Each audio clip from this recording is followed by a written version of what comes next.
The stock market is simply a place where people buy small pieces of companies. Think of companies like Apple Inc., Microsoft, or Amazon.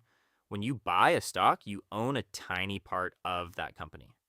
This small part is called a share. If the company grows, your share usually becomes more valuable too. That's the basic idea. There are two main ways investors make money. First is price growth. For example, if you buy a stock for $100 and it rises to $120, you make $20 profit. The second way is through dividends. Some companies pay you part of their profits just for owning the stock. So your money can grow in two ways, through rising prices and cash payments. Now, here's where it gets powerful. Let's say you invest $100 every month. That's $1,200 a year.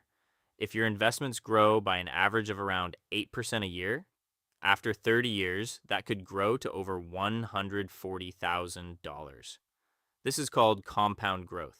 Your money earns returns. Then those returns start earning returns too. Over time, this creates a snowball effect. This is how ordinary people quietly build wealth. For beginners, many people start with index funds instead of choosing random stocks. For example, funds that track the S&P 500.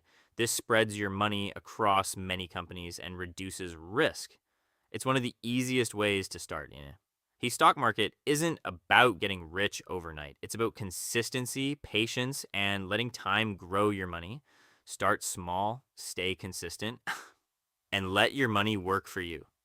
Subscribe to Millionaire Breakdown for more simple wealth breakdowns.